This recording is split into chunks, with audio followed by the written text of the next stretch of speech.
Baik, kita akan mulai pertemuan yang ke-8 dan 9 untuk membahas kontinuitas sejarah gereja di Asia dan permulaan misi Protestan ya.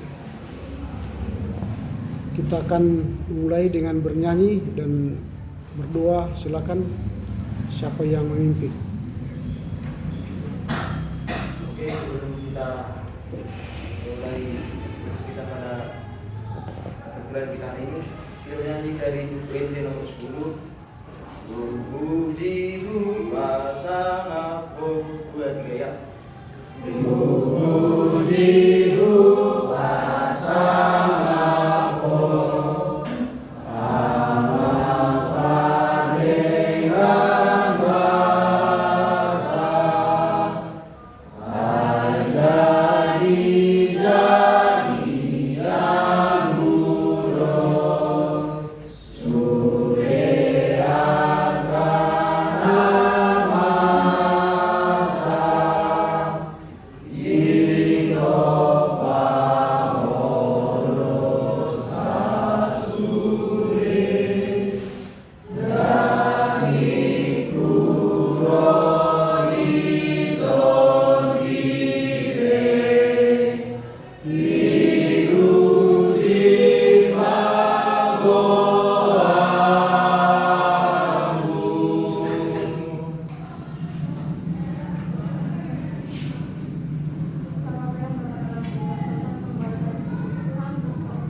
Diulangi dulu berdoa supaya kedengaran. Aku nggak dengar tadi apa doanya.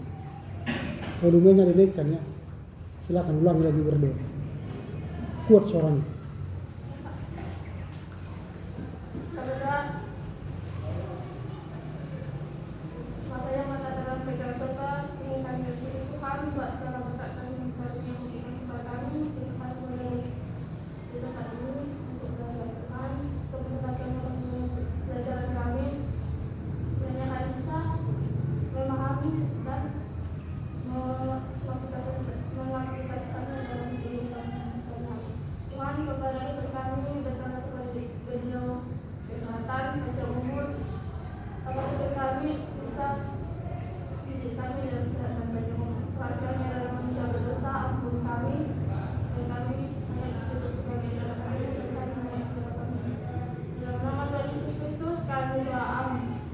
Amin.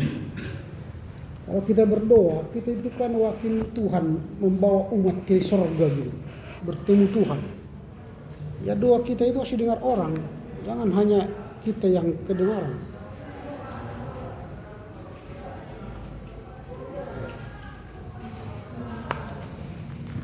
Ya, ini pertemuan kita 8 dan 9, di tengah-tengahnya nanti absennya 2. Dan minggu depan kita akan masuk UTS, ujian tengah semester. Nah, materi kita ialah dari apa yang telah kita pelajari selama setengah semester ini. Mulai dari awal, mulai dari pengantar sejarah gereja Asia sampai pada nanti misi, krisis misi di misi Katolik ya, sampai pada pelajaran hari ini. Jadi bacalah, yang saya minta nanti bagaimana daya analisis kritis historis saudara terhadap setiap pelajaran materi yang telah kita pelajari selama ini. Begitu ya. Helen, Agnes, Amelia, Amos, Andres ya, Angelika, Asia, Christian, Dani, Daniel, Elkana, Eprata, Firre, Freddy. Berarti ini sudah gagal ya. Dia sudah 1, 2, 3, 4, 5. Hari ini dia 2 kali tidak hadir, berarti gagal. Bilang sama dia ya, dia gagal mata kuliah ini. Artinya bisa saja dia datang, tapi tidak bisa UTS lagi, UAS. Dia kehilangan UAS. Dan UTS pun dia tidak bisa. Kalau sudah tidak bisa UTS, tidak bisa UAS, ngapain dia di kelas ini ya? Capek dia, main-main aja lah di luar sana ya. Helmeida, Henrico. Mana Henrico? Hah?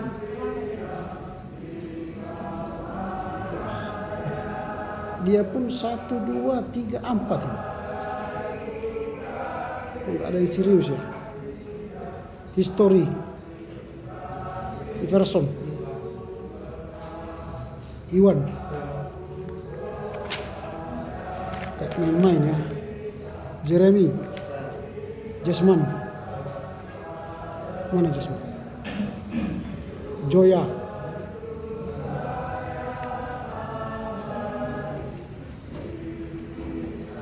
Marika, Markus, Messi, Mona, Nova, Pera, Putri, Reja, Riko, Ridwin, Rini, Surya, Swani, Sahril, Theo, Trimunte. Ya, nanti tangani 2 absennya. Silakan.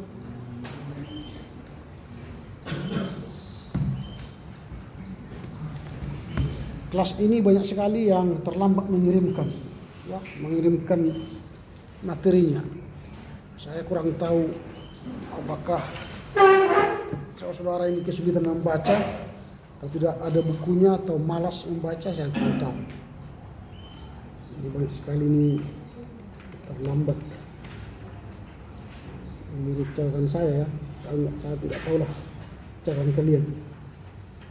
Saudara Fierre mengirim jam 22.06, Helmaida 19.56, Henrico 19.37, History 18.55, Version 19.9, Iwan 24.19, Jasman 18.45, Marika 20.41. Keren. Mungkin ya nggak tahu lah ya.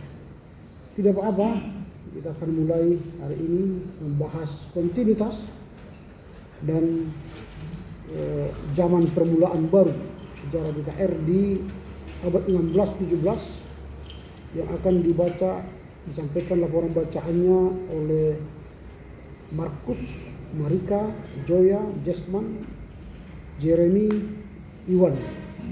Setelah itu nanti kita istirahat. Setelah satu bagian ya, baru kita masuk bagian yang kedua. Karena itu setiap orang jangan baca yang kau tulis, tapi sampaikan apa yang kau tahu. Waktunya 3 menit satu orang.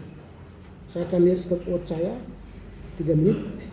Nanti setelah itu berhenti. Sampaikan apa yang kau tahu ya. Silakan mulai dari Markus. Baik, selamat pagi kepada Bapak dosen dan teman-teman semua. Di sini saya akan melaporkan hasil laporan baca saya, yaitu mengenai kontinuitas sejarah gereja Asia dan zaman permulaan baru sejarah GKR di Asia pada abad 16 dan sampai 17. Yang pertama kita masuk ke dalam materi, yaitu kontinuitas sejarah Asia, di mana kontinuitas sejarah gereja Asia ini yaitu di mana ada keruntuhan di dalam sebagian besar Asia dari antara tahun 1350 dan tahun 1500, yang dimana banyak menandai perbatasan antara dua masa sejarah gereja Asia ini. Terus kita masuk dalam yang kedua, gereja tua di Timur Tengah dan India Selatan, di mana gereja tua di Timur Tengah dan Asia ini sampai sekarang mayoritas kekristenannya ini masih di dalam berbagai negara di timur, dan gereja tua di Timur Tengah dan India Selatan ini terbagi menjadi dalam 3 kelompok atau 3 bagian, yaitu yang pertama gereja Amonia dan gereja Georgia, yang kedua gereja-gereja di Timur Tengah, dan yang ketiga orang Kristen Tomos di India Selatan. Kita masuk ke dalam silsilah gereja tua di Asia. Silsilah gereja ini yaitu di mana biasanya itu digolongkan sesuai dengan aliran gerejawinya, dan seperti Yunani Ortodoks, Monofisit, dan Nesterian. Dan begitu juga silsilah ini terbagi dalam dua bagian, yaitu yang pertama Patriark Antioquia dan patriark lainnya.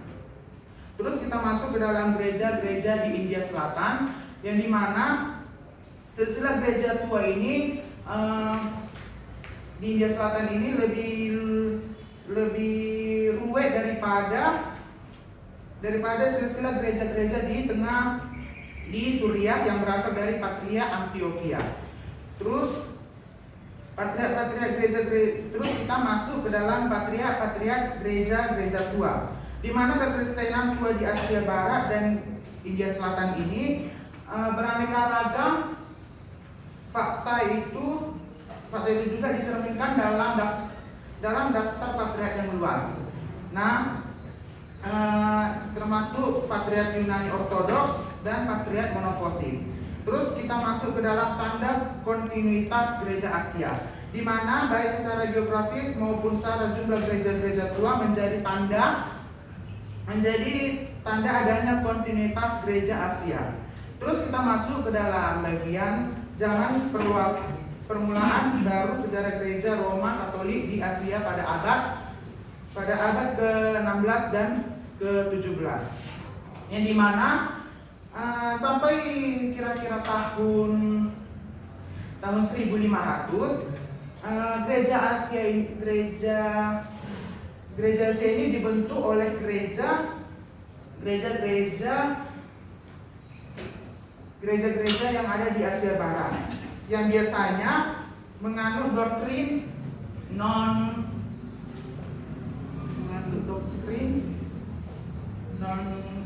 Chalcedoni. Terus antara gereja Monofosit ini pada tahun yang sama hanya gereja Antioquia, hanya gereja Armenia sejarah yang diatur. Udah cukup. Mari Kak.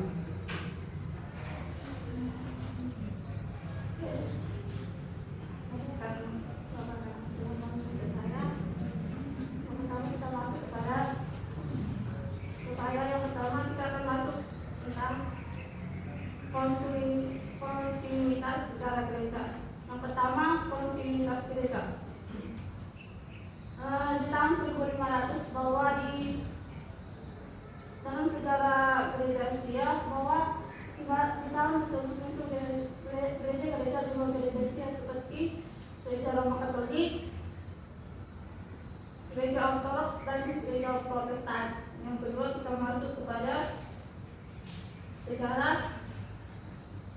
Yang kedua, kita masuk pada gereja tua di Timur Tengah dan India Selatan. Yang pertama, kita masuk kepada gereja Armenia dan gereja Georgia, bahwa di gereja Armenia ini adalah gereja yang mayoritas orang Armenia, dan di gereja Georgia ini adalah mayoritasnya orang Armenia. Yang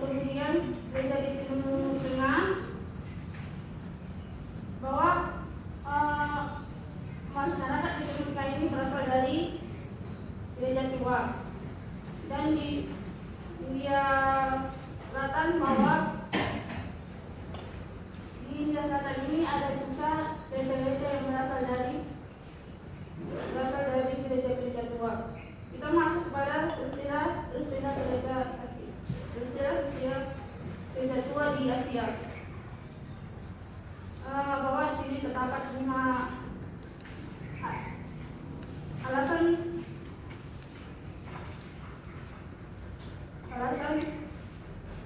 terjadinya patriarkat ini adalah yang pertama adanya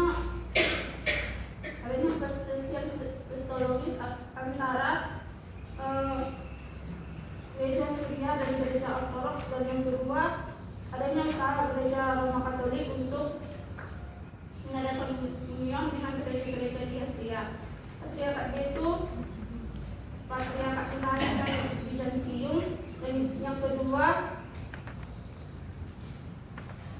patriarkat gereja Yakobus Antioquia, dan yang ketiga patriarkat gereja Maronite dengan Antioquia, yang keempat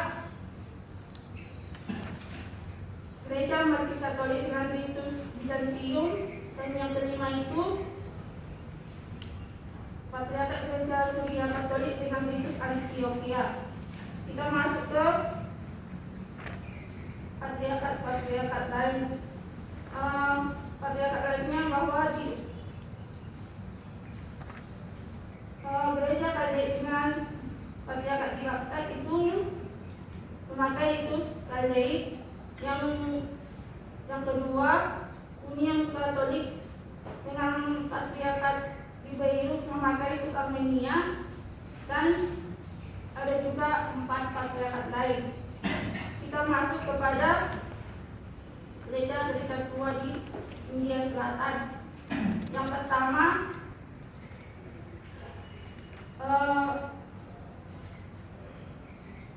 gereja Malabar Katolik dengan Ritus Katolik. Yang kedua gereja Syria Yakobus di Malabar dengan Ritus Antioquia. Dan yang ketiga bahwa misionaris Anglikan mendirikan gereja Anglo-Suria. Yang keempat di sini anggota gereja Malabar mendirikan gereja Nestorian India. Yang kelima gereja Surya Matoma dengan Ritus Antioquia.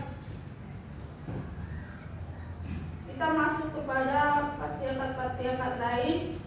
Yang pertama patriarkat Yunani Ortodoks, yang ada di sini adalah patriarkat Yerusalem, patriarkat gereja Georgia. Oke, cukup. Kita lanjut kepada saudara Joya. Ini di mana dia sebenarnya? Siapa Joya? Kenapa dia nggak masuk? Ya? Biasa amat tinggal, tapi tadi saya lihat sudah datang. Ya? Sudah datang terus balik lagi.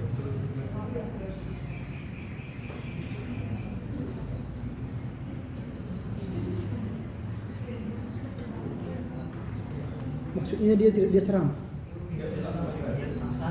Kenapa?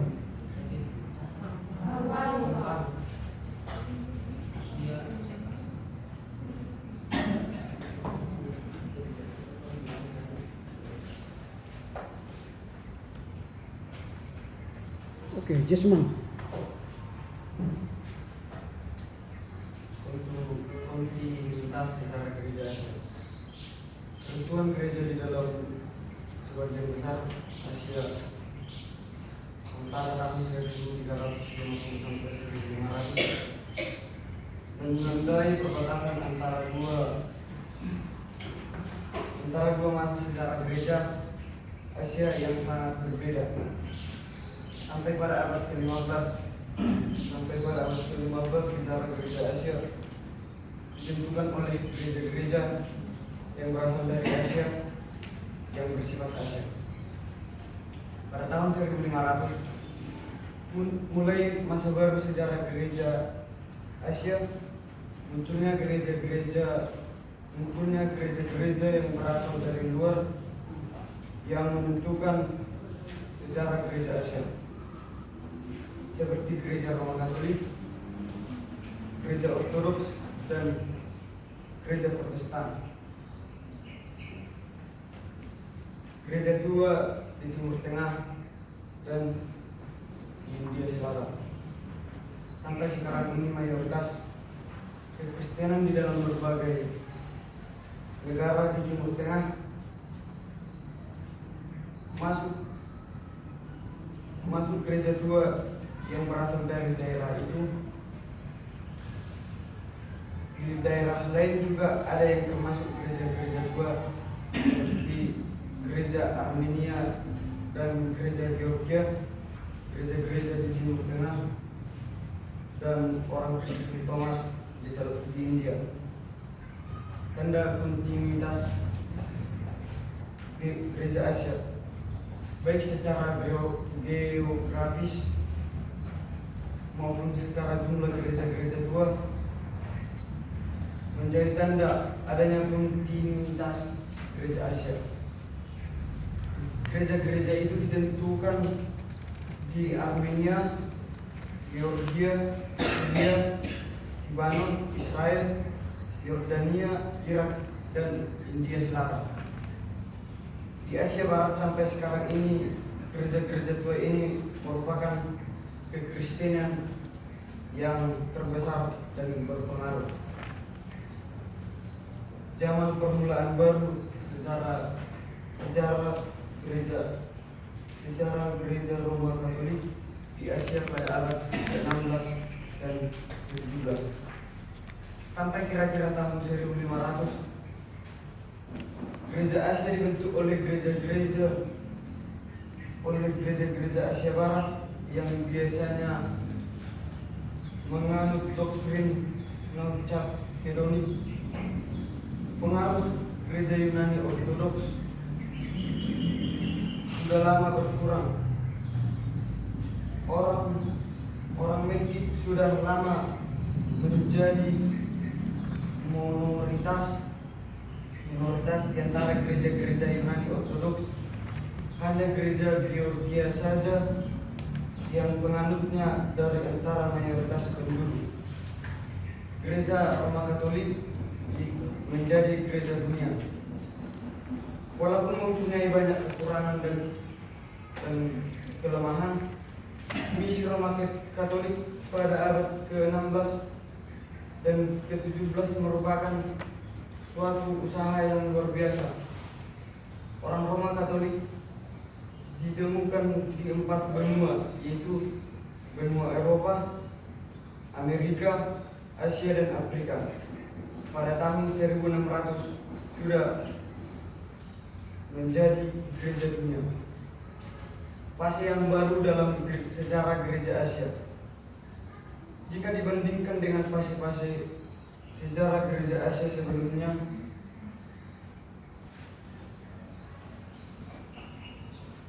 cukup. Jeremia. Oke, di sini kalian akan menyampaikan hasil laporan baca saya, yakni dari buku Excel dari bab 9 dan bab 10. Yang pertama itu bab 9, yaitu berbicara tentang kontinuitas sejarah gereja Asia. Berbicara tentang kontinuitas sejarah gereja Asia, yaitu berbicara tentang kesinambungan, keterlanjutan, dan apa yang terjadi dan keadaan pada waktu itu.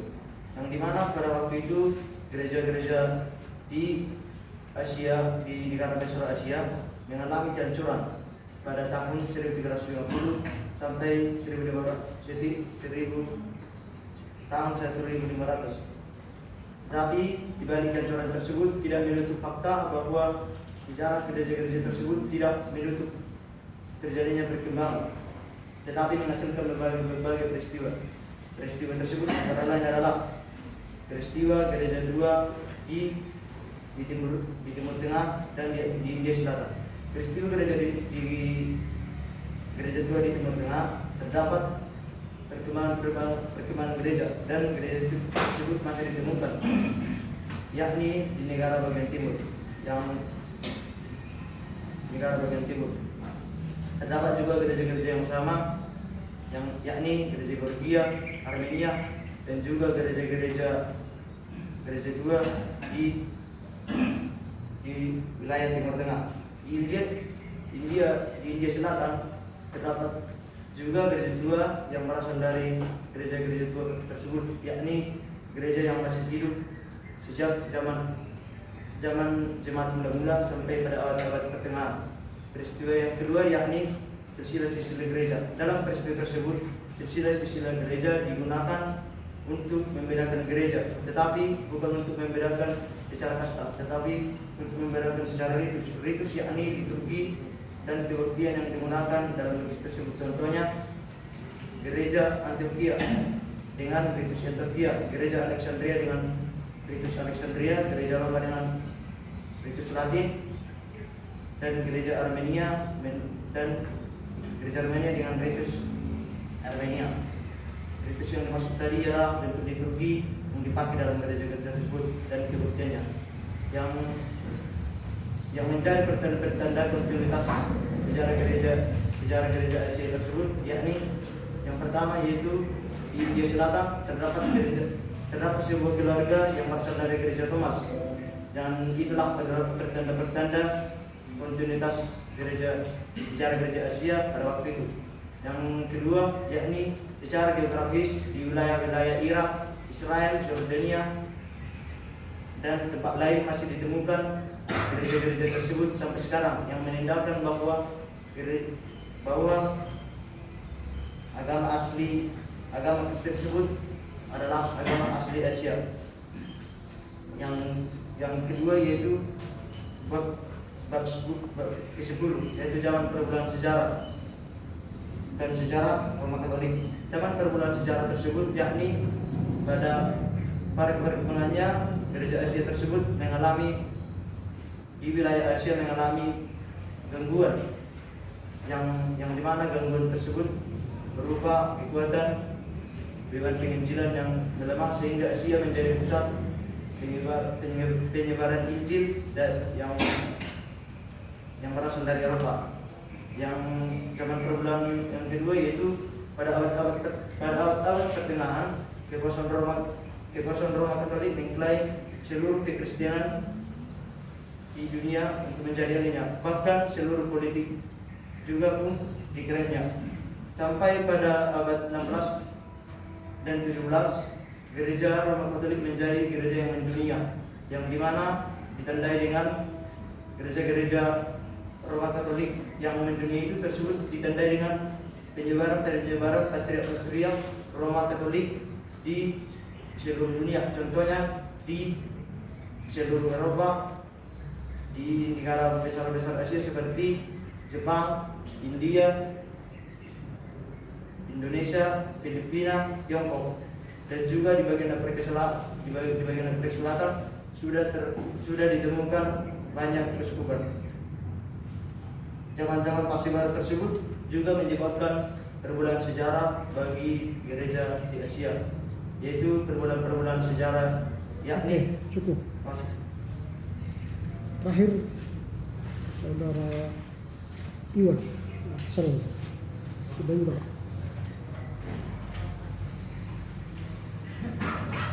Pada kali ini kita masuk pada pembahasan mengenai kontinuitas sejarah gereja Asia dan zaman permulaan baru sejarah gereja Roma Katolik di Asia pada abad ke-16 dan ke-17.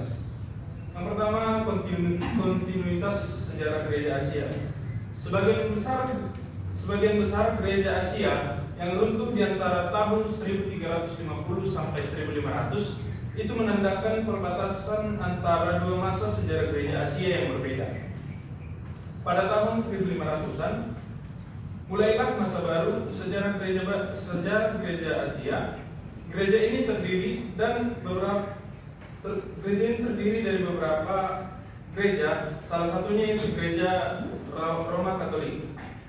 Di antara tahun 1350 sampai 1500 juga gereja di Asia tidak terhapus secara keseluruhan, akan tetapi masih ada beberapa dari gereja tua tersebut yang masih terus hidup.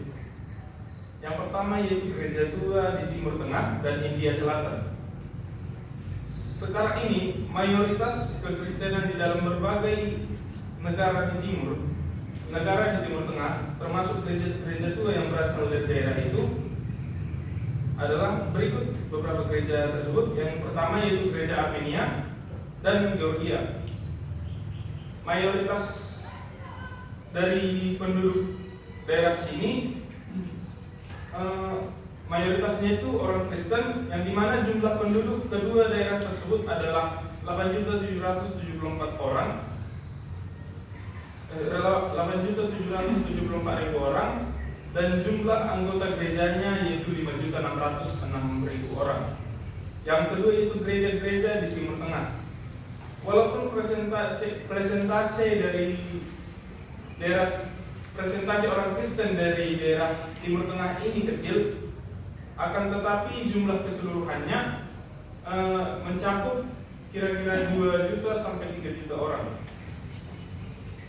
Yang selanjutnya yaitu orang Kristen Thomas di India Selatan.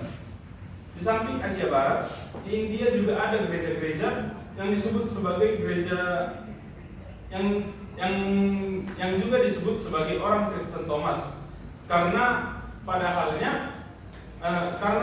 ini gereja ini mengklaim bahwa mereka didirikan oleh Thomas yang datang ke India Selatan pada saat itu.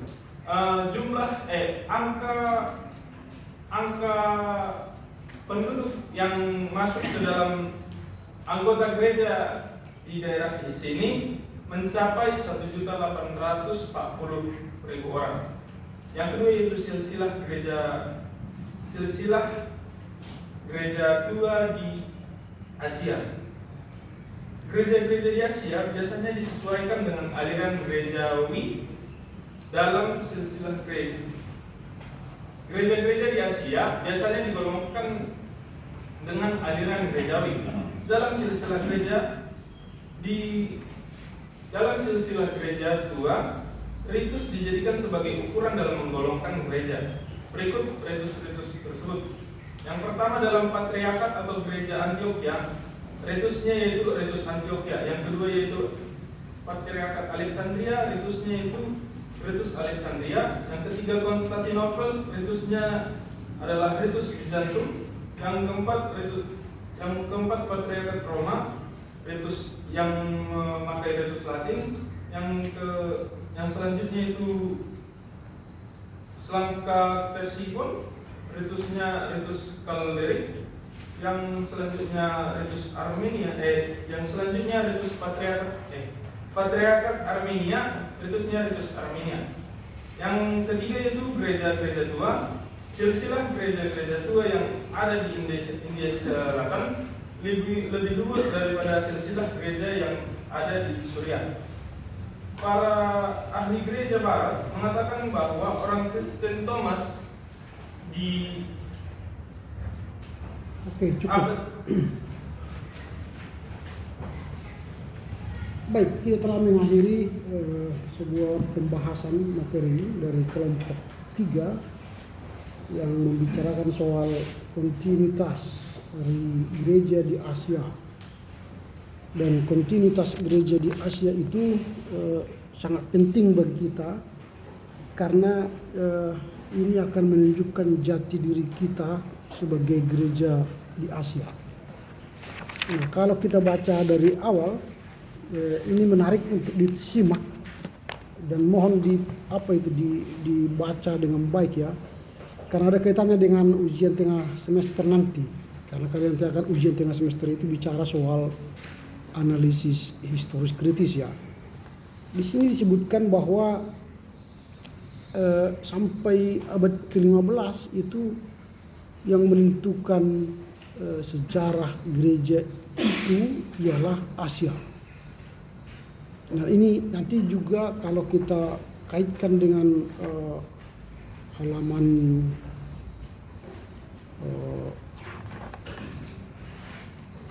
halaman 173, nanti ini juga diulang oleh Klaus Wetzel bahwa orang Kristen di Asia itu menentukan Eropa. Semua keputusan iman itu ditentukan di Asia. konsili-konsili itu di Asia, konsili Trente, konsili Nicea, konsili Efesus, semua menentukan iman dari Asia. Bahkan teolog Asia memengaruhi Eropa. Tetapi setelah abad ke-9 ke-10 ini pengaruh Asia atau kekristenan di Asia dibawa ke Eropa. Lalu di Eropa berkembanglah kekristenan sampai abad ke-15 mulailah terjadi pengaruh Barat ke kita. Jadi yang menentukan Asia bukan lagi Asia, tapi yang menentukan Asia sudah Eropa. Ini berpindah. Lalu kita bicara kontinuitas sejarah gereja Asia, ini hendak membuktikan ke dunia, ke Barat juga secara khusus, bahwa di Asia itu masih eksis orang Kristen Asia. Masih punya pengaruh. Karena kekristenan itu bukan berasal dari Barat, tapi dari Asia. Ini yang hendak disampaikan oleh Klaus Wetzel dalam pelajaran topik kontinuitas itu. Walaupun dalam mencoba kontinuitas itu supaya bertahan di Asia, gereja-gereja yang ada di Asia ini akhirnya mencoba dengan cara unifikasi. Unifikasi itu kan penyatuan gereja-gereja Katolik, dan gereja-gereja itu mengalami penyatuan, baik gereja Katolik Roma dan gereja Asia. Tadi sudah disampaikan itu ada beberapa gereja yang akhirnya menyatu ya. Itu patriarkat, itu ada 5 atau 6 gereja itu menyatu dengan ritus-ritus yang disampaikan. Tetapi fakta yang disampaikan di halaman 128 itu, bahkan sampai 129, menunjukkan bahwa orang Kristen di Asia itu eksis. Kalau kita lihat di Lebanon itu masih ada 38,7% orang Kristen kala itu. Apa bukti bahwa gereja Asia itu masih berlangsung ya? Dilihat dari gereja tua. Gereja tua itu apa? Itu gereja Nestorian di India, itulah Martoma. Kemudian ada gereja-gereja di Asia, yaitulah Antioquia, Alexandria, Konstantinopel. Itu bukti bahwa kita masih ada. Nah, kalau kalian baca di akhir dari bahasan topik yang pertama ini, halaman 134, bicara soal tanda kontinuitas di Asia, Klaus Wetzel itu mengatakan bahwa di Asia Barat sampai sekarang gereja-gereja tua ini merupakan kekristenan yang terbesar di Asia Barat. Asia Barat itu di mana itu? Atau gereja-gereja yang ada di Asia Barat itu gereja apa? Ya? India itu Asia Selatan, Tiongkok itu Asia Timur. Nah, ini perlu kita sadari dan kita pahami. Itulah bukti bahwa di Asia itu masih ada gereja Asia yang eksis, yang membuktikan bahwa kekristenan itu berasal dari Asia. Ini penting. Nah, karena itu kita harus belajar menambahi apa yang disampaikan oleh kelompok, karena mereka tidak sepenuhnya menyampaikan informasi itu ke kita. Karenanya kita akan coba menyampaikan kesempatan kepada kita untuk menambah informasi itu. Karena kalian kan sudah baca bukunya, sehingga ada slot-slot yang belum disampaikan oleh pembaca karena keterbatasan waktu. Kalianlah yang menambah yang lain, karena pasti selain mereka kita pun membaca, gitu ya. Siapa yang membaca nih buku ini? Yang membaca, supaya kita bisa diskusi nanti. Siapa yang membaca buku ini selain mereka?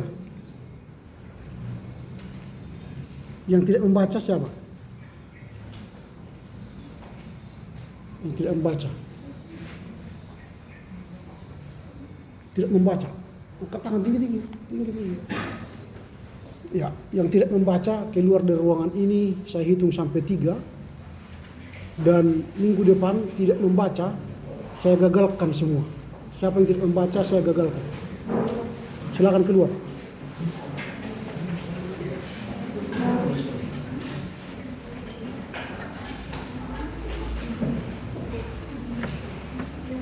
Satu sampai 3. 1.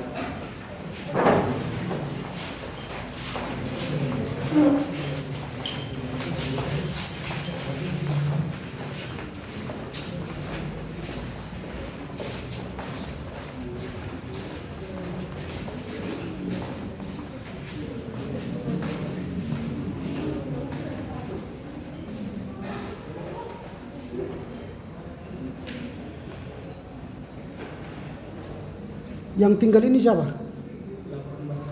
Siapa?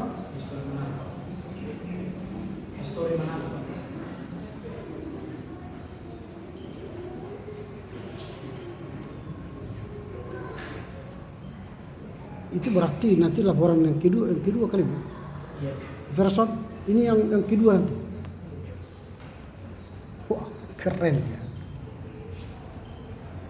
Ngeri. Saya tidak tahu apakah otak kalian masih ada apa tidak ya.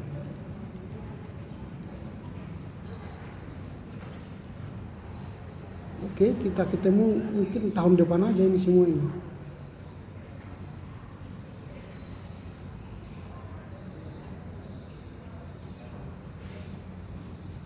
Kayak tidak merasa berdosa ya.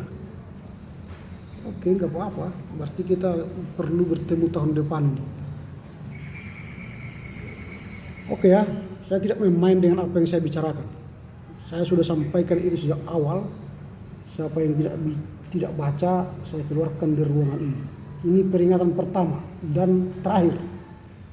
Sampaikan juga nanti sampai mereka. Jika minggu depan kalian tidak baca juga, walaupun kalian sudah baca sekarang,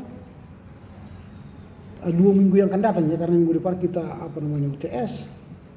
Jangan salahkan saya, kita ketemu tahun depan. Kontrak kalian lagi di sejarah Gereja Asia tahun 2024. Ya, kita ketemu tahun 2024. Sejarah itu tidak perlu dimain-mainkan ya. Sejarah harus diketahui. Hanya orang bodoh lah yang tidak tahu sejarah dan tidak mementingkan sejarah. Binatang yang tidak tahu sejarah. Karena bagi mereka tak perlu sejarah. Tapi kalau manusia yang waras harus tahu sejarah. Dan hanya orang yang tahu sejarah lah manusia yang bisa merefleksikan hidupnya kini dan masa yang akan datang. Ini bicara kekristenan yang akan saudara khotbahkan nanti di jemaat. Saudara main-main. Kita bicara sejarah gereja Asia. Nah, saya tidak menyentuh sejarah gereja umum yang saudara sudah pelajari. Ya, saya sedang mengajar sejarah gereja Asia. Harus expert lah kalian. Karena di silabus itu sudah sampaikan, kalian setelah selesai kuliah ini punya kompetensi, keahlian khusus, keahlian umum. Ini sudah ada disebutkan di sini kan? Mampu menerangkan sejarah pekabaran Injil di benua Asia, mulai dari Yerusalem, Antioquia, Asia Kecil. Mampu menganalisa tentang faktor-faktor pendukung pertumbuhan gereja, pergumulannya dan sebagainya. Kalau seperti ini bagaimana kalian mampu? Membaca pun tidak mampu. Mampu menginterpretasi nilai-nilai sejarah, menyikapi tantangan perkembangan sejarah pekabaran Injil di Asia. Kemarin kami baru menyelesaikan beberapa bagian kurikulum baru. Di kurikulum yang baru ini harus ada sikap dari mahasiswa. Jika sikap mahasiswa tidak punya perilaku yang baik, maka digagalkannya dari mata kuliah itu. Coba lihat. Ini karena kalian melakukan tugas nih, kalian baca. Kalau tidak, kalian pun ikut di sini.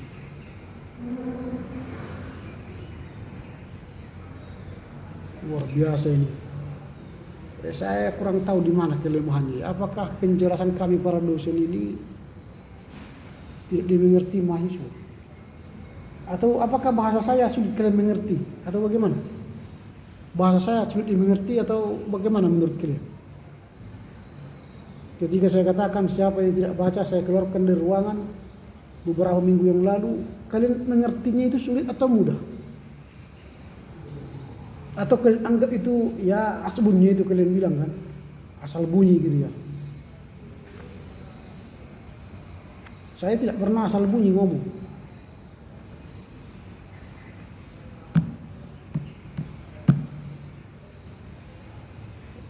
Oke, kita lanjutkan.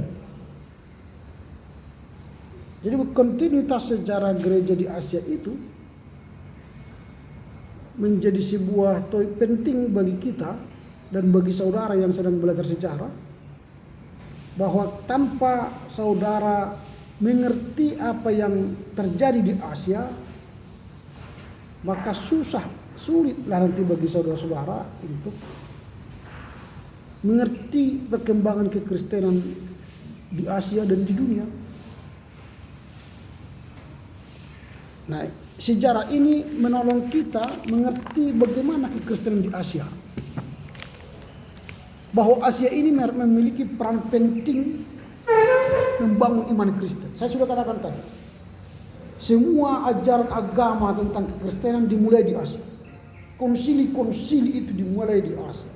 Keputusan-keputusan ajaran-ajaran penting baik Tritunggal, tentang Yesus, tentang Allah, tentang Roh, dimulai di Asia, bukan dari Eropa ini.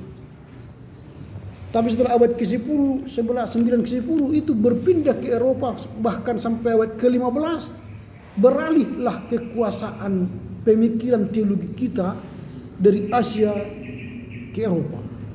Maka teologi-teologi yang muncul setelah abad ke-15 ialah teologi Eropa, teologi Barat.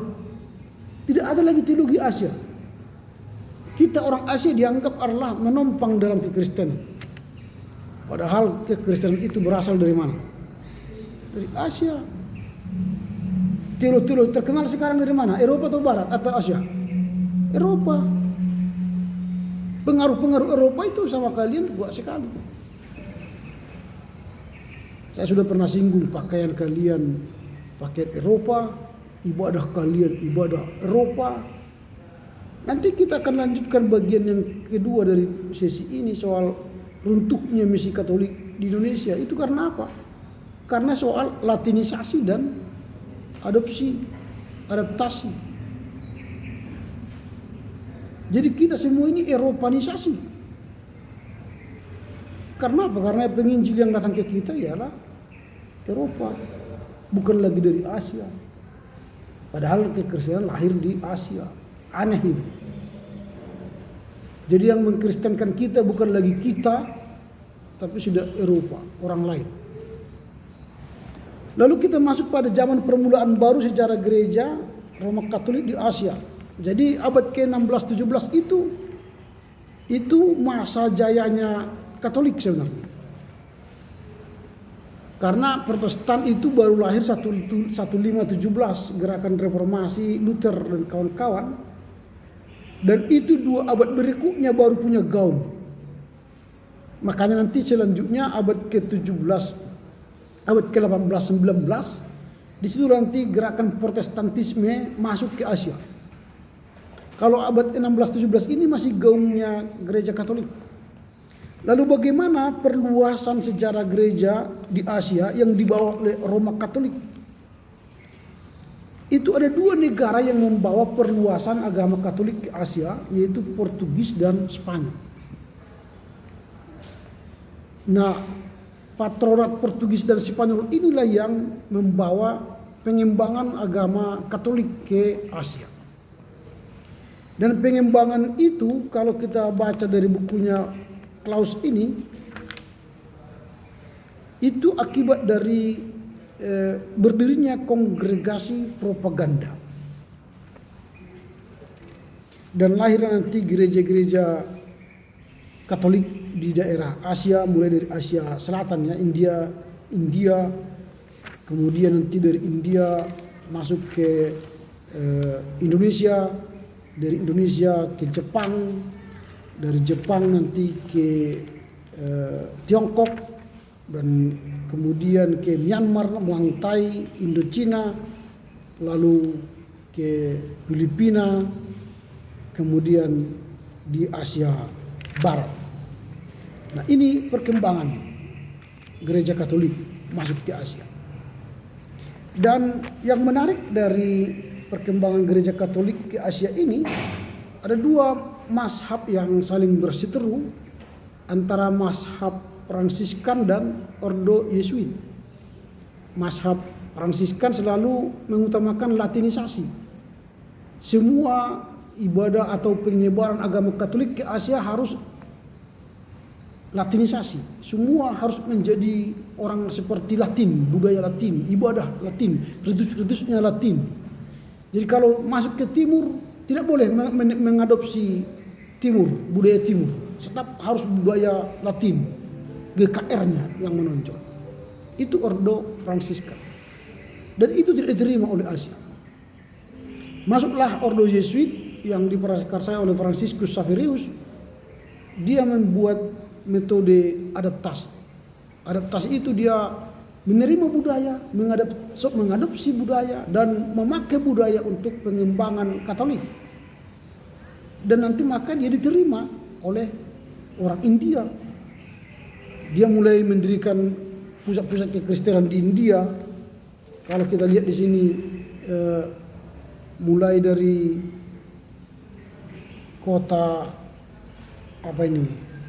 Ceylon, di situ dia membuat penginjilan, kemudian nanti ke Malaka, ke Indonesia, ke Jepang, dan akhirnya ke Tiongkok. Dan Franciscus Xaverius itu sampai ke Indonesia juga, dia yang membawa Katolik di Indonesia dengan perdagangan Vasco da Gama, VOC-nya. Oh bukan, itu bukan VOC. VOC itu nanti Belanda. Dengan membawa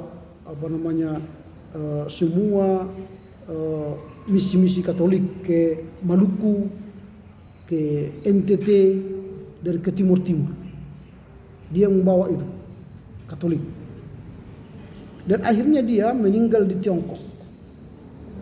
Franciscus Xaverius ini meninggal di Tiongkok. Dan nanti di sana dia dilanjutkan oleh Roberto de Nobili. Tetapi tidak semua di Asia Franciscus Xaverius itu berhasil. Di Muang Thai, di Burma, di Myanmar ya, dan di Indochina dia tidak diterima. Tidak terterima misi Katolik itu. Termasuk di Jepang.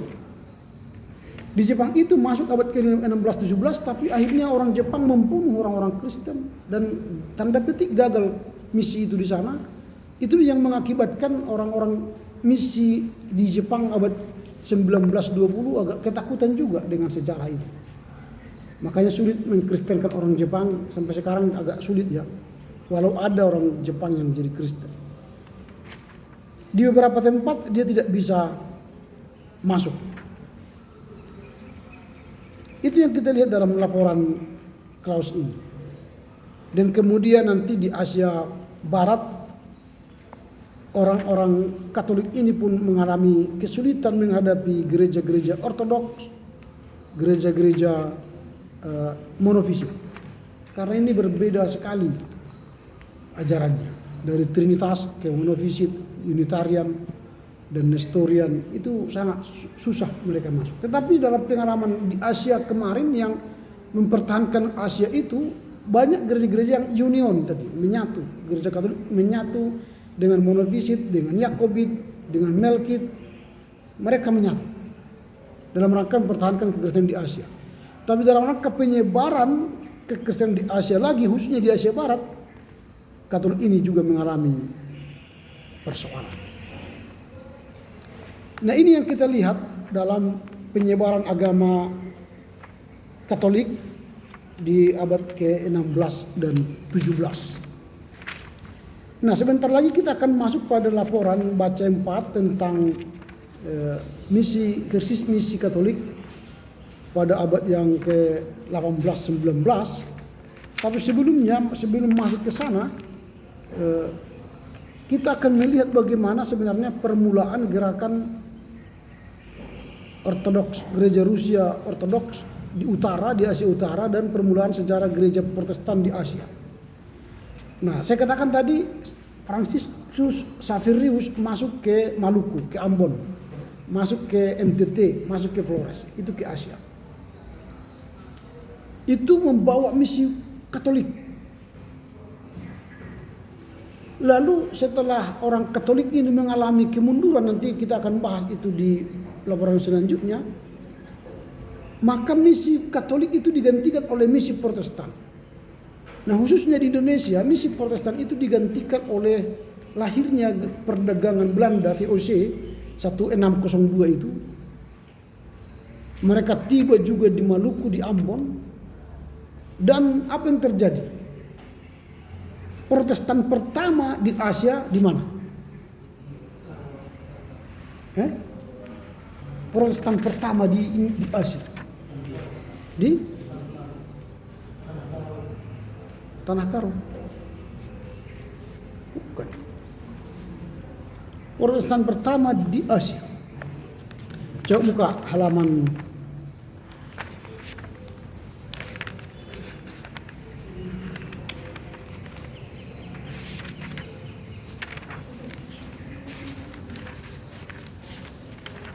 halaman 168.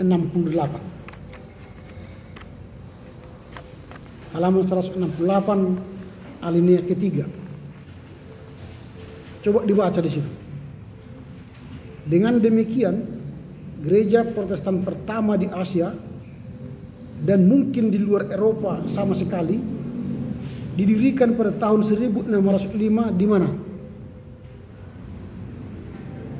Kok kalian nggak ada punya bukunya? Di Ambon. Jadi gereja Protestan pertama di Asia itu ialah di Ambon. Dan Ambon itu dulu ialah Katolik. Karena misi pertama ke sana bukan Protestan tapi Katolik yang dibawa oleh Franciscus Xaverius tadi. Semua itu Katolik. Tetapi ketika orang Belanda datang menguasai perdagangan di Indonesia, di Asia, dengan lahirnya VOC tadi, maka misi Katolik di Ambon diprotestankan. Ini harus kalian tahu sejarah itu. Sehingga nanti kalau kalian melihat banyak sekali pengajaran Katolik yang masih lengket di Protestan. Karena mereka sudah ratusan tahun Katolik. Orang-orang Ambon,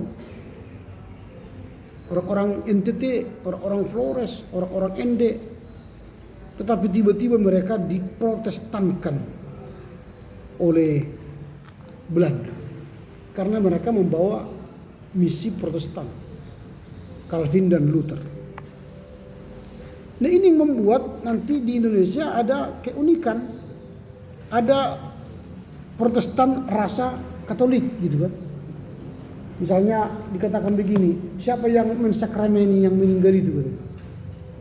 Padahal dia Protestan. Di Protestan mana ada sakramen meninggal? Itu kan ajaran Katolik. Tetapi mengapa dia mengatakan itu? Itu pertinggal dari Katolik yang mengajarkan ada sakramen penguburan. Itu contoh. Maka orang-orang yang menganut Roma Katolik itu diprotestankan. Tapi berbeda di Timur atau dan di Flores dan Ende, mereka tidak mau dikristenkan atau diprotestankan. Itu makanya sekarang di Ende dan di Flores itu Katolik dan sedikit orang Protestan di sana kan? Karena mereka tidak mau. Timur tidak mau diprotestankan. Nah, inilah sejarah bagaimana misi Protestan itu nanti lahir ke Indonesia, dan dengan demikian nanti kita akan mulai lihat bagaimana misi Katolik itu mulai mengalami krisis. Itu nanti di bagian yang kedua. Nah, selain di Ambon, ini kan VOC juga mendirikan gereja Protestan di beberapa tempat di Indonesia pada abad ke-17. Di mana itu? Di Batavia. Kemudian orang Kristen Batavia sama itu juga dengan nanti termasuk GPIB itu kan gereja-gereja Protestan itu yang juga diprotestankan oleh Belanda dari Katolik. Nah itu. Nah jadi kalian baca nanti ini lebih dalam sehingga kalian bisa melihat bahwa Indonesia itu dulunya adalah misi Katolik, tetapi karena masuknya misi Protestan maka kita diprotestankan. Sama seperti Islam, Islam yang masuk ke Indonesia dulu itu Syiah ke Samudra Pasai, Aceh, lalu masuk ke Jawa, lalu kemudian masuklah Sunni, dan Sunni yang besar di Indonesia, dan akhirnya Syiah itu mulai tersingkir. Tetapi ajaran Syiah itu membumi di Indonesia dan itu pun diyakini oleh Sunni. Misalnya wirid, apalagi ada 7 hari, 14 hari, kematiannya 1000 hari. Itu tradisi Syiah yang diikuti oleh Sunni. Jadi kita pun ada banyak tradisi Katolik yang kita ikuti walaupun kita sudah Protestan. Nah ini uniknya Indonesia ini. Oke, dengan demikian berakhirlah laporan baca 3. Nanti dalam ujian UTS itu akan ada ulasan-ulasan historis krisis kalian nanti dengan menilai sejarah, bukan menilai sejarah sebenarnya. Mengerti sejarah, lalu lahirlah nanti dari pengetahuan sejarah kalian daya analisa historis kritis kalian. Jadi bukan nanti tanggal dan bulan nanti pertanyaannya, itu karena pertanyaan anak SMP SMA itu. Tapi kalau sudah tingkat kuliah yang dinilai dari kalian ialah daya analitis kalian, daya analitis, kritis dan daya berpikir kalian mengatasi setiap topik. Itu nanti dalam ujian tengah semester kita. Oke, kita istirahat dulu selama 2-3 menit. Setelah itu nanti kita masuk pada misi Katolik, krisis misi Katolik di Asia pada abad 18 dan misi Protestan di Asia. Silakan kalau mau ada yang keluar main atau minum, kamar mandi silakan.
Oke, baik.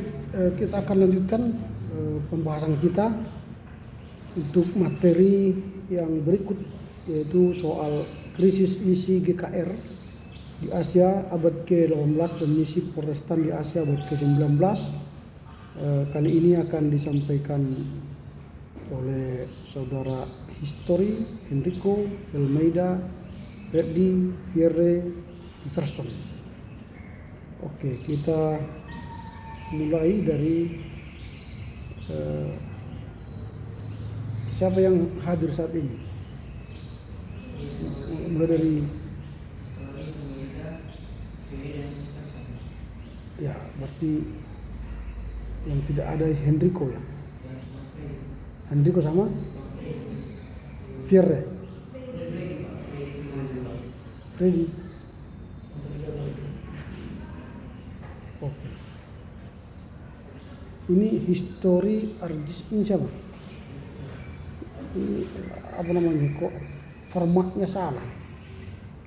Saya pikir karena kemarin akhirnya saya pikir kayaknya saya mengikuti pembahasan dari Sudah saya sampaikan di perkuliahan. Berarti kau enggak mengerti, tidak dengar apa saya sampaikan.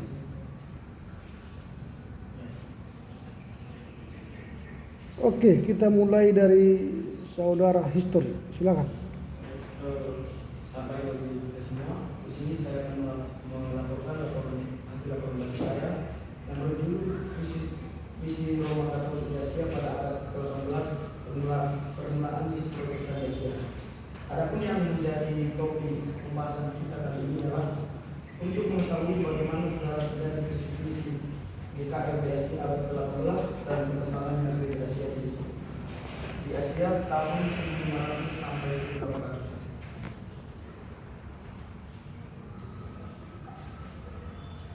Ada 6 faktor yang menyebabkan krisis gereja Roma Katolik di Asia pada abad ke-18.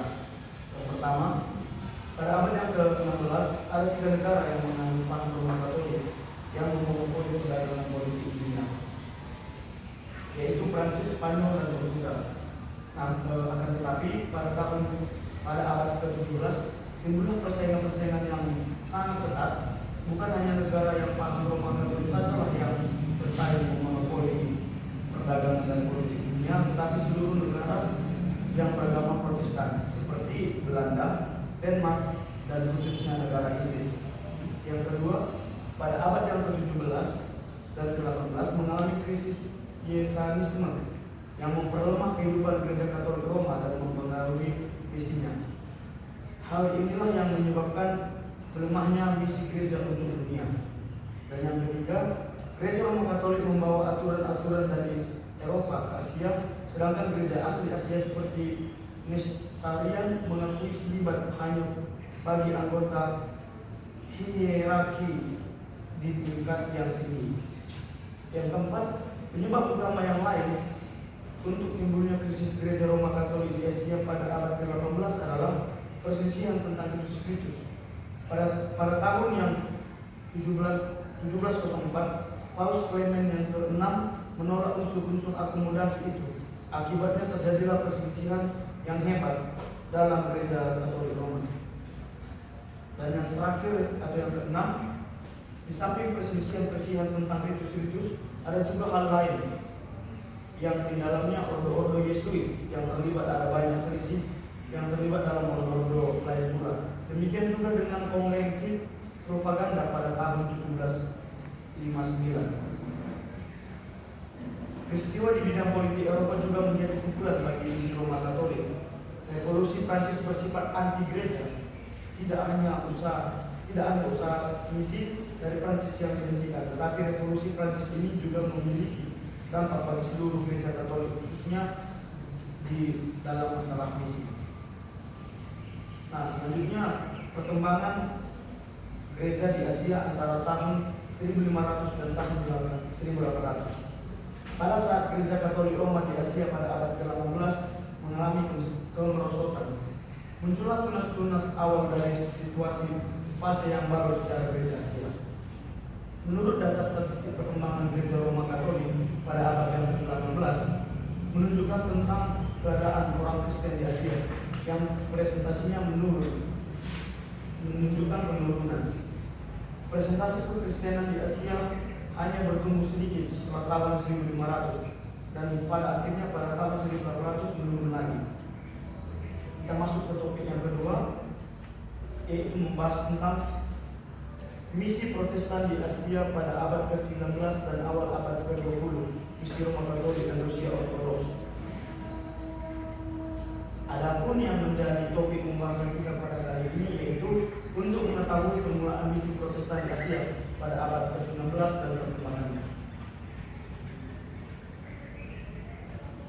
Meskipun sejak tahun 1605 sudah ada gereja Protestan di Indonesia dan sejak tahun 1706 ada pelayanan misi Protestan di Vancouver dan India Selatan, namun melalui pelayanan William Carey ini di India dimulailah fase yang baru dalam sejarah gereja Asia. Dalam pelayanan William Carey mengikuti program 5 prinsip, yaitu yang pertama, pekabaran Injil. Pekabaran Injil seluas-luasnya dengan memakai metode apapun. Yang kedua, menerjemahkan Alkitab ke dalam bahasa setempat sebanyak mungkin. Yang ketiga, mendirikan jemaat-jemaat yang dapat mandiri secara secepat mungkin. Yang keempat, melaksanakan penelitian tentang kebudayaan agama dan bahasa setempat. Yang kelima, mendirikan seminar untuk mendidik pendeta umum. 5 prinsip kasih ini sejajar dengan apa yang telah diungkapkan oleh Ziegenbalg. Misionaris lain yang bergabung dengan pelayanan Carey adalah William Roth dan Joshua Marsden. Carey meninggal pada tahun 1834. Dengan demikian Carey sangat berperan dalam menghidupkan kegerakan misi sedunia Protestan yang dengan cepat memelopori pelayanan misi yang pergi seluruh Asia dan seluruh dunia. Iverson.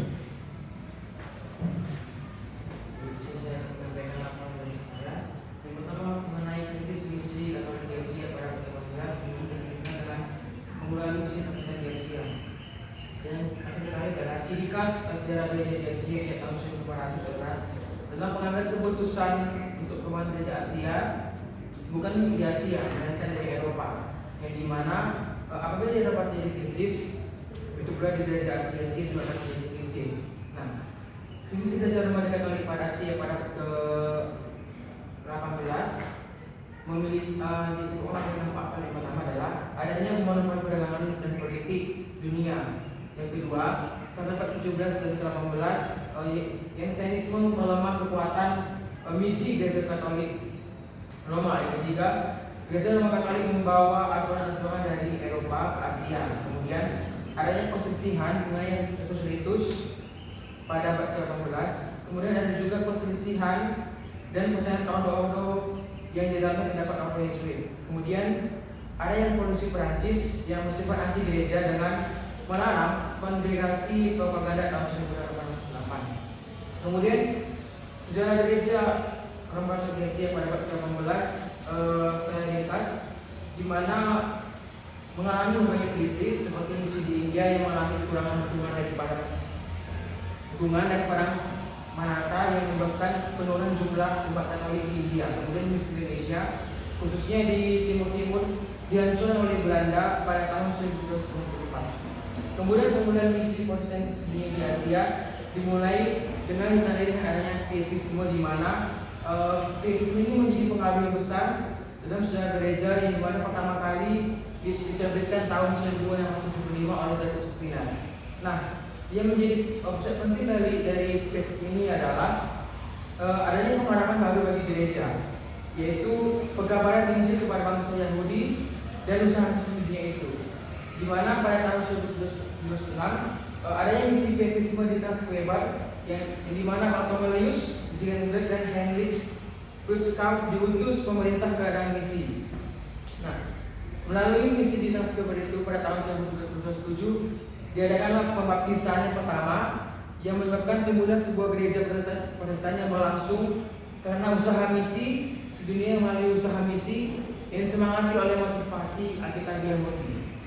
Kemudian kita masukkan misi Protestan di Asia pada abad ke-19 dan awal abad ke-20 dilanjutkan dengan misi Roma Katolik dan misi Ortodoks pendirian gereja Protestan di Asia.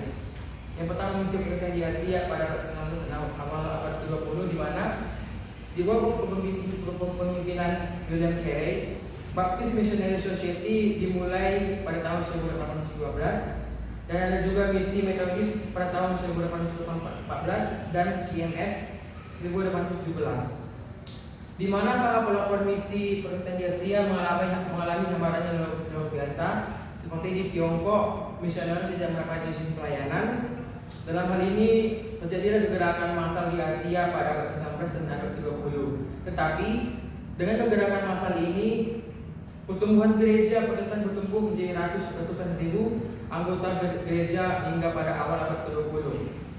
Dengan berdirinya gereja di Asia, Protestan di Asia, harus diakui bahwa proses itu tidak mudah, seperti di India, di Ceylon, Tiongkok, Jepang, Filipina, Indonesia, Burma, Laos, bahkan sampai ke Turki. Kemudian perlu kita ketahui adalah bahwa sejak abad ke-18 sampai pertengahan abad ke-20 adanya proses di mana hamba Tuhan dari negara Asia sendiri mengambil peran dalam pelayanan misi di Asia. Misalnya seperti di Burma yaitu Krishnapal, di Korea San Yun-su, di Jepang Niji Majo, di Tiongkok Timothy Tingfang Leu, dan bahkan di Indonesia yaitu Kasianus Sirait dan Sukinus Simping. Kemudian misi Roma Katolik dan Rusia Ortodoks. Pada pertengahan abad ke-19 terjadi perkembangan misi Roma Katolik di Asia. Misalnya di Tiongkok, misalnya Roma Katolik mendapat banyak hak istimewa yang dapat mempermudah pelayanannya. Di Jepang, pelayanan misi Roma Katolik baru menjadi mungkin pada tahun 1860. Bahkan di Indonesia, pelayanan misi Roma Katolik itu sangat terbatas sampai akhirnya pada awal abad ke-20 pelayanan misi Indonesia diperluas dengan mendirikan beberapa vikariat apostolik. Nah, pada akhir abad ke-19, Gereja Roma Katolik mengubah politiknya terhadap Gereja Union yang menganggap bahwa Gereja Union ini sebagai pewaris dari tradisi khusus. Kemudian Gereja Masyarakat Ortodoks di Asia Utara disebarluaskan melalui sebuah transmigrasi orang Rusia yang beragama Rusia Ortodoks sejak abad ke-17. Nah, usaha misi di daerah yang dikuasai oleh Rusia di Asia pada abad ke-19 tidak mungkin dapat melalui Gereja Rusia Ortodoks. Situasi seluruh gereja Rusia Ortodoks dari misi Rusia Ortodoks menjadi berubah ketika terjadi revolusi tahun 1917 yang dimana mereka harus berjuang agar dapat bertahan hidup. Sekian. Oke. Enrico tidak ada ya? Lanjutkan dengan Helmaida. Baik, istri saya mengatakan tentang laporan baca saya mengenai krisis misi Roma Katolik di Asia pada abad ke-18 dan permulaan misi Protestan di Asia, di mana ada 6 faktor penyebab gereja Roma Katolik mengalami krisis.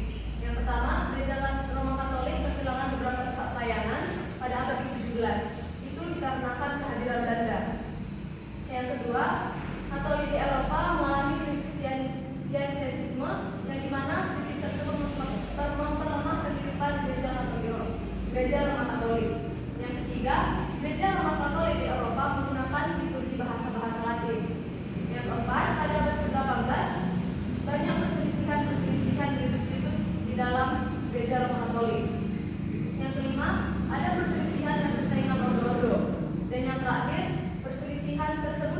dalam bidang politik yang menjadikan kumpulan misi Gereja Roma Katolik menjadi jatuh, sehingga perselisihan tersebut termasuknya adalah perselisihan dan persaingan tentang ordo.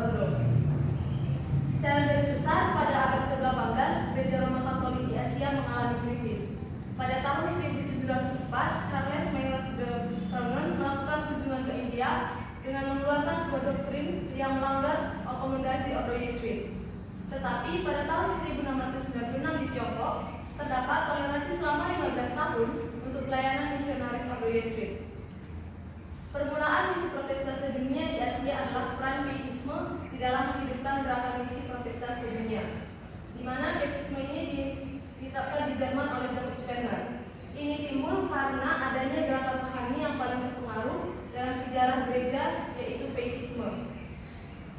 Yang kedua itu terdapat misi pietis yang Frank Weber pada tahun 1706, merupakan misi yang dimana terdapat misi-misi campuran antara politik dan agama. Dalam yang kedua itu tentang misi protestan di Asia pada abad ke-19 dan awal abad ke-20, juga misi Roma Katolik dan Rusia Ortodoks. Usaha misi Roma Katolik di Asia hampir berhenti sekitar tahun 1800-an, yang mengakibatkan Gereja Roma Katolik runtuh. Pelayanan misi Roma Katolik itu berkembang di Indonesia pada tahun 1800, dan pada tahun itu terdapat 310 orang Roma Katolik. Dalam abad ke-19 dan awal abad ke-20, gereja-gereja di Asia Barat tidak bertumbuh. Sebagian besar hidup dalam lingkungan non-Kristen dan gereja yang bersifat bangsawan, yaitu gereja Armenia dan Georgia. Dan gereja Armenia dan Georgia jatuh di bawah kepemimpinan komunis. Dalam misi ini juga Revolusi Prancis memajukan gereja Roma Katolik. Di Prancis yang sebelumnya ada pusat Katolisme, tetapi dari hancurnya gereja Katolik itu, di Prancis tidak ada dapat mengutus misionaris lagi. Dan sejak tahun 1896, misi Rusia Ortodoks Tiongkok mengalami pembaharuan. Misi Rusia Ortodoks di Jepang menggabungkan diri pada tahun 1921. Misi Rusia Ortodoks di Korea mulai tahun 1899 sampai 1900-an, dan pada tahun 1912 misi Rusia Ortodoks berhasil menciptakan liturgi Ortodoks. Oke, karena Freddy tidak ada lagi, lanjut Firly. Teman-teman, di sini saya akan membahas kembali apa yang telah dikerjakan yaitu dengan judul krisis misi Roma Katolik di Asia pada abad ke-18 serta permulaan misi protestasi. Kita mengenai pada abad ke-16, yaitu ketika yang mendominasi politik dan perdagangan internasional itu adalah Prancis, Spanyol, dan Portugal, bahwa negara-negara tersebut merupakan negara yang berada di bawah naungan Gereja Katolik Roma. Akan tetapi Inggris telah memiliki pusat perdagangan dunia sejak abad ke-16, dan Inggris mulai melakukan pengaruh Prancis di India pada abad ke-18, sehingga ini menjadi awal mula kenapa Roma Katolik di Asia itu mulai meredup. Lalu pada permasalahan kedua yaitu Gereja Roma Katolik Eropa yang mengalami krisis internal seperti yang kita ketahui dari pergerakan Jansenisme yang berdampak pada misi Gereja Katolik Roma, sehingga pada segala kegiatannya teologi tradisional Calvinisme juga mempengaruhi pola pikir dari jemaat-jemaat GKR, dan juga beban misi GKR semakin sulit dalam depannya dalam penyebarannya. Lalu peraturan Eropa yang terlalu kaku mengenai latinisasi pola-pola ibadah yang diterapkan kepada gereja-gereja Asia menyebabkan kesulitan jemaat-jemaat baru yang ada di India sulit memahami segala bentuk pengajaran dan memahami arti-arti ibadah yang sebenarnya, dan kurangnya niat dari gereja atau Roma untuk mentranslasi Alkitab dan nas dan kalau ibadah pada saat itu pada bahasa-bahasa setempat, sehingga sulit bagi mereka untuk memahaminya, dan peraturan yang mengatakan bahwa selibat itu harus dilakukan pada setiap pemimpin atau musuh-musuh yang ada di atau pasar-pasar yang ada di Asia menyebabkan kesulitan dari pihak-pihak jemaat yang di Asia untuk menerimanya, karena pembentukan kaum Gregos semakin bersulit karena mereka tidak bisa menerima pola pikir yang begitu kaku dari gereja Katolik Roma. Seperti gereja Katolik Roma juga jarang berusaha menjemahkan Alkitab seperti yang telah kita bahas tadi. Juga terdapat beberapa perselisihan mengenai institusi yang diterapkan atau pola-pola peribadahan yang diterapkan pada umat-umat baru yang ada di Asia, sehingga pada akhirnya Paus Benediktus yang ke-14 melarang akomodasi atau menutup usaha untuk menggunakan misi India pada tahun 1744 dan misi ke daerah Tiongkok pada tahun 1742. Lalu Orden Yesuit dibentuk dan terlibat dalam hal selain sekretaris tadi, seiring dengan kongregasi perwakilan yang dibentuk untuk mengusahakan kembali pola-pola misi yang akan diberikan atau dilancarkan ke daerah Asia. Lalu pada akhirnya Yesus diputuskan dilegalkan di Spanyol atau tidak disebut kembali pada tahun 1967, lalu disusul kembali pada daerah Prancis pada tahun 1994. Sebelumnya di daerah Prancis sudah dilegalkan pada tahun 1994 dan Portugal pada tahun 1759. Selain itu di tahun 1773 Paus Sulaiman yang ke-14 menjadikan Orden Yesuit sepenuhnya ilegal karena ada beberapa alasan yang akan dijelaskan pada poin selanjutnya, sehingga ada lebih dari 1.200 misionaris di luar Eropa pada saat itu yang kesulitan untuk melaksanakan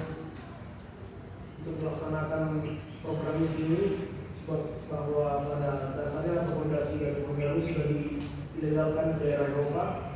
Lalu peristiwa di lingkaran politik Eropa yang semakin memanas, terlebih pada gerakan republik di Prancis yang bersifat anti gereja. Masuk dari anti gereja di sini adalah karena pada saat masa revolusi Prancis tersebut rakyat-rakyat Prancis ingin mensetarakan segala bentuk golongan yang ada di daerah Prancis, yaitu dengan meniadakan golongan bangsawan dan beberapa kaum elitis dari gereja yang juga mempengaruhi dari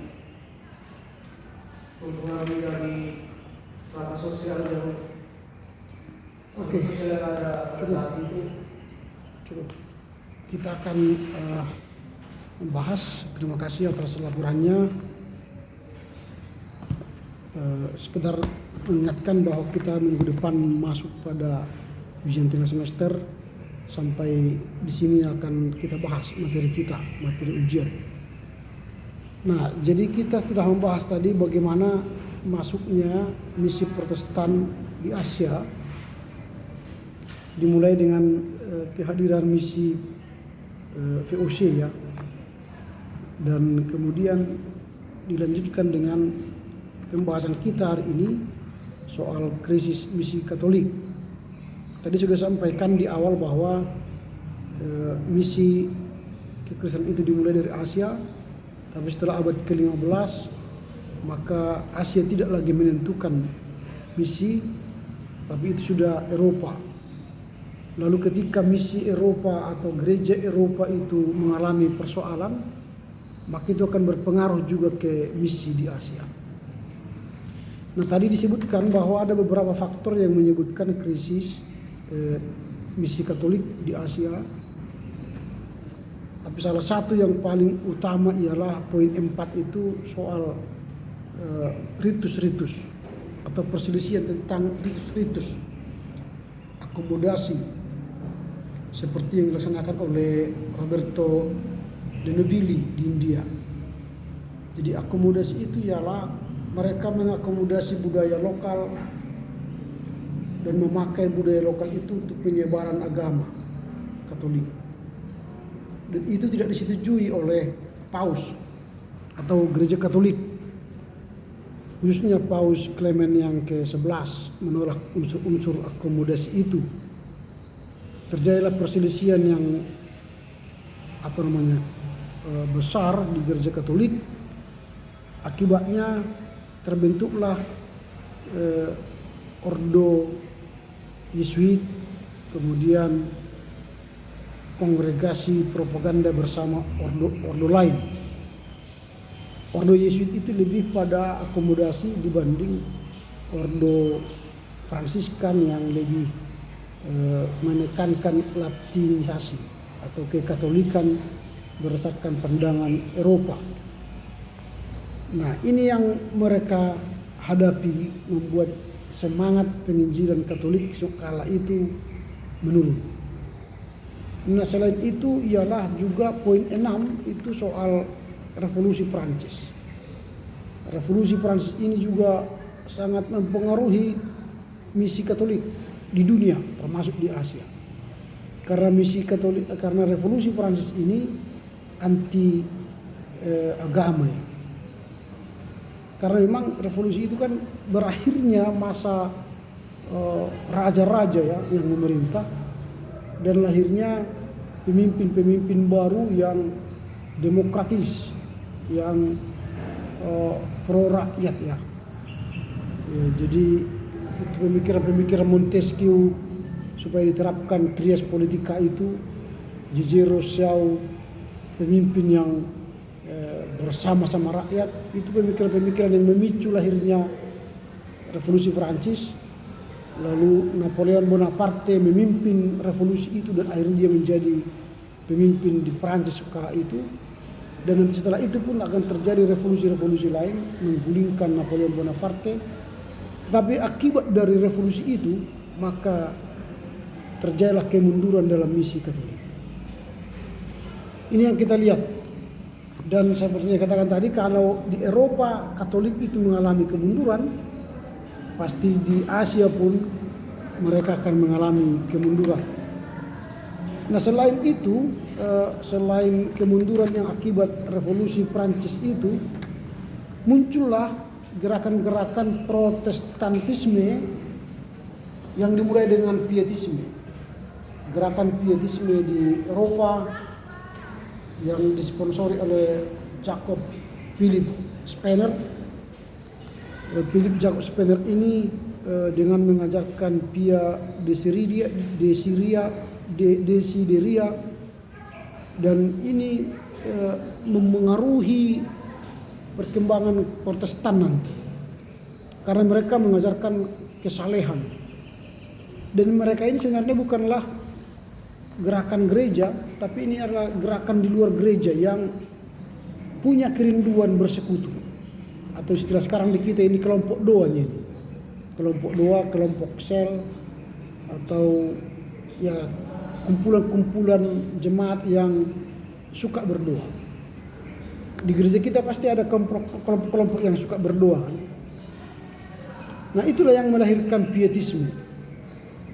Selain Jacob Spener yang menjadi tokoh utamanya, ada lagi August Hermann Francke, dan setelah itu nanti ada lagi orang-orang lain termasuk Ziegenbalg yang menjadi misi pietis di Tranquebar India, dan nanti dari situlah mulai menyebar ke Indonesia.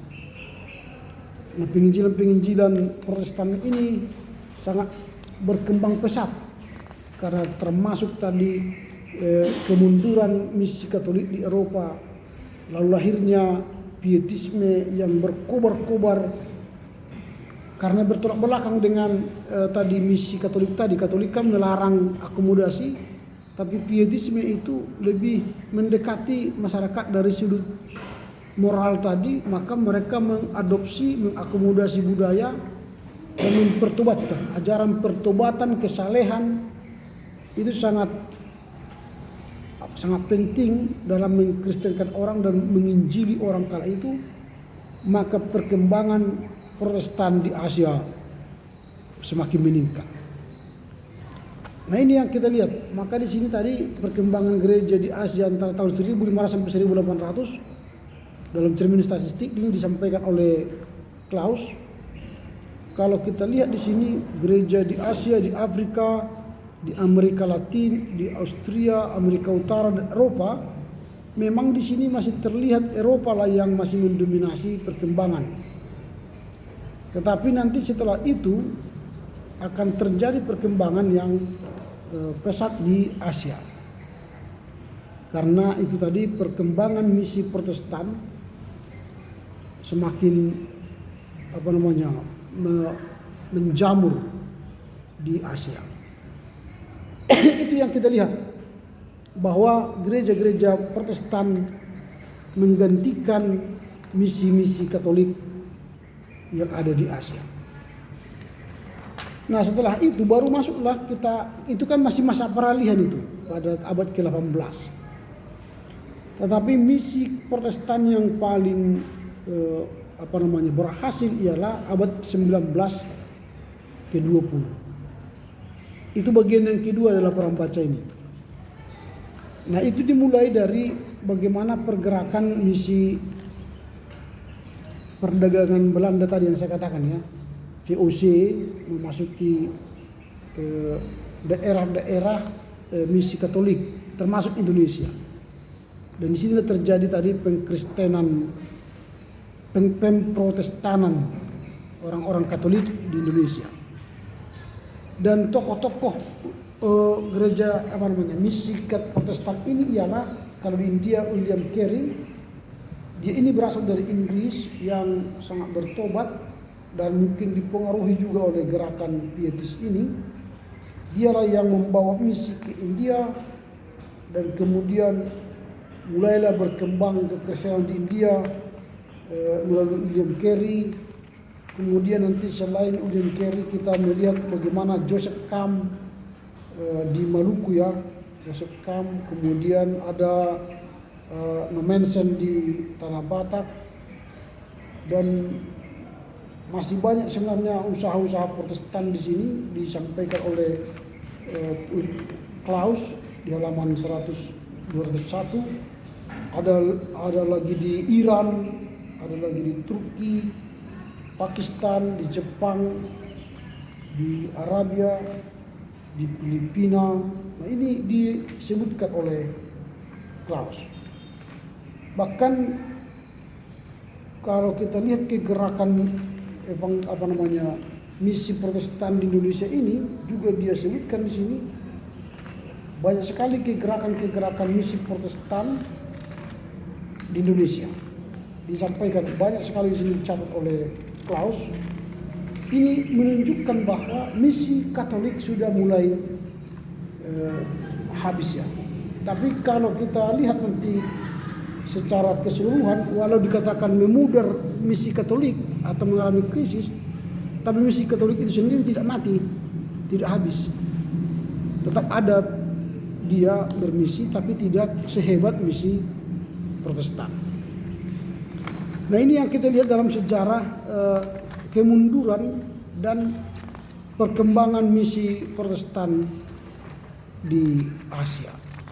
Nah paling yang bisa kita lihat dari misi Protestan di Asia ini adalah bagaimana juga misi ini tidak hanya didatangi oleh satu lembaga misi. Ada dari Amerika, ada dari Eropa, Jerman, Belanda yang datang ke Indonesia. Tapi intinya semua badan-badan sending yang datang ke Indonesia dan ke Asia itu ialah lembaga-lembaga Injil, bukan lembaga-lembaga gereja yang harus utama, bukan dari Lutheran, bukan dari Calvinis, bukan dari Wesleyan, bukan. Itu datang dari gereja-gereja Injil. Nah, artinya yang mau kita sampaikan di sini ialah dalam rangka menginjili dunia, atau menyebarkan kekristenan, peran gereja-gereja Injili itu sangat kuat dibanding kita gereja-gereja yang utama. Gereja-gereja arus utama, katakanlah sekarang kalian lihatlah gereja kalian, kemana menginjili? Gak ada kan? Menginjili jemaat pun kurang, mengunjungi jemaat pun kurang. Boro-boro mau menginjili orang lain, jemaat aja pun kurang. Nah, kita hanya bertemu dengan jemaat karena ibadah, pertemuan, PJJ, ibadah jemaat. Setelah itu enggak lagi. Paling-paling kalau sakit itu pun kalau dikunjungi. Atau terakhir meninggal, dia datang. Kalau normal saja, enggak ada kita kunjungi jemaat kita. Tapi orang-orang Injili harismatik ini, karena memang mereka makan dari situ, maka mereka harus mengunjungi jemaat. Kita kan karena digaji tanggal 1 tidak pergi ke jemaat kan dapat gaji kalian nanti kalau sudah pendeta maksudnya. Sehingga tidak ada tantangan untuk mengunjungi jemaat atau mendoakan jemaat. Tapi kalau gereja Injili, kalau dia tidak kunjungi jemaat, tidak doakan jemaat, dia tidak dapat gaji, tidak dapat makanan. Kita kalaupun tidak pergi ya nanti datang makanan juga, diantar jemaat lagi, diberi lagi ucapan syukur kan. Nah, ini membuat gereja-gereja arus utama itu tidak begitu getol menginjili. Tapi kalau kita lihat sejarah, aliran-aliran atau orang-orang Injili inilah yang paling banyak mengabarkan Injil ke Asia. Dan gereja kita itu lahir dari gereja pietisme atau gereja-gereja Injili. Semua gereja-gereja yang ada di Sumatera itu. Nah itu. Nah ini yang harus kita, nanti kalian punya daya kritis terhadap itu. Lalu bagaimana sekarang kita berefleksi dari sejarah ini? Apakah kita masih bangga punya gereja yang tidak punya misi? Gereja yang tidak bermisi itu adalah gereja yang mati. Tapi gereja yang hidup ialah gereja yang punya misi. Nah ini yang kita lihat. Baru di bagian terakhir ini ada perkembangan misi gereja Katolik Roma di Asia dalam abad ke-19 ke-20. Nah, jadi tetap saya katakan tadi, walau misi gereja Katolik itu sudah mundur, tapi misi Katolik itu tidaklah habis, tidak punah. Tapi mereka terus mengadakan misi di Asia. Nah ini, jadi kalaupun tadi saya katakan revolusi Prancis mulai berkobar di Prancis waktu itu, Napoleon Bonaparte mencoba menghancurkan tanda petik kekristenan waktu itu, tapi ke Katolik tetap melakukan pekebaran Injil ya. Nanti kalian bisa baca di halaman 226-227. Mereka tak mengadakan misi penginjilan ke daerah Asia. Di India mereka tak melakukan misi, di Tiongkok, di Jepang mereka tak melakukan misi, di Korea, bahkan termasuk di Indonesia mereka juga tetap melakukan misi. Ini yang kita lihat bahwa perkembangan misi itu pada abad ke-19-20, baik Protestan baik Katolik itu bisa maksudnya masih ada gitu ya. Walau yang terbanyak melakukan misi itu ialah misi Protestan. Tapi misi Katolik mengalami kemunduran, tetapi mereka tetap melakukan misi di Asia. Ini catatan-catatan penting yang bisa kita lihat. Lalu tentu kalau kita bandingkan antara misi Protestan dengan misi Katolik, maka kita harus lihat nanti benang merahnya, bahwa misi Katolik itu mengabaikan atau menolak metode akomodasi, tapi misi Protestan sangat mengadopsi misi akomodasi. Mengapa misi Katolik menolak misi akomodasi? Karena mereka takut sinkritisme. Nah, mengapa Protestan membuat misi akomodasi dan menerima misi akomodasi? Karena mereka mengajarkan pertobatan. Kalaupun mereka menerima budaya sebagai alat menginjili, tapi mereka mengajarkan pertobatan. Sehingga nanti kesalehan orang itu akan melawan hal-hal yang tidak baik dalam budaya. Nah, sementara Katolik tidak melihat peluang itu. Nah, ini yang kita lihat.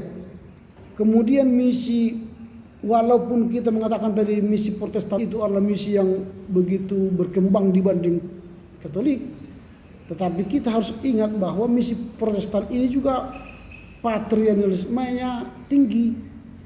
Coba kita lihat ketika RMG misalnya menginjili tanah Batak, yang menentukan keputusan bukan orang Batak, tapi orang apa? Orang Jerman. Makanya pemimpin di tanah Batak itu mereka buat apa? Ephorus.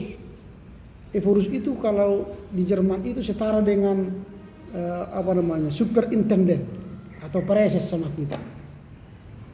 Itu bukan pemimpin. Ephorus itu adalah pembantu daripada pemimpin di Jerman.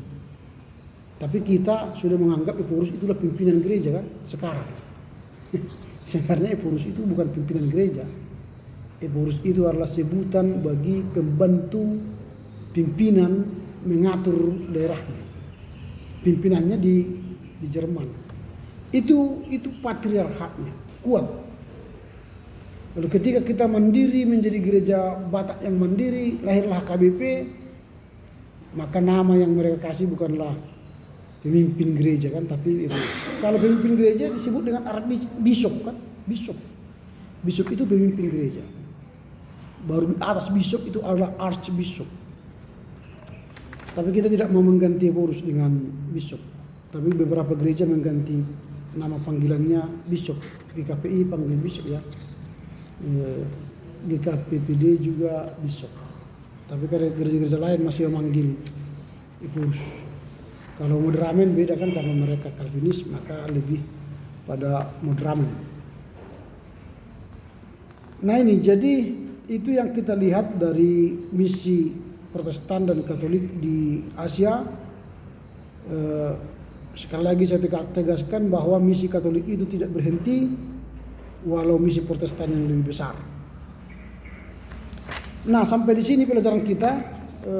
Kiranya kita bertemu nanti pada ujian tengah semester minggu depan. Materinya saya ingatkan kembali dari apa yang kita pelajari sampai hari ini. Lalu kuasai bacalah supaya nanti kalian bisa memberikan jawaban secara analisis kritis historis. Nanti pertanyaannya seputar itu. Analitis kritis historis. Jadi bukan terjebak pada tahun, angka dan bulan ya. Tapi kalian memahami sejarah itu lalu kalian bisa menilai atau mengkritisi secara daya nalar kalian sebagai mahasiswa teologi. Karena itu akan berkaitan dengan refleksi kalian nanti ke pelayanan yang hendak kalian lakukan di jemaat. Begitu dengan demikian berakhirlah pertemuan kita hari ini. Silakan ditutup dengan nyanyi dan doa.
Kiranya apa yang telah kita pelajari Tuhan pada hari ini dapat berguna untuk menambah bekal kami di masa depan nanti.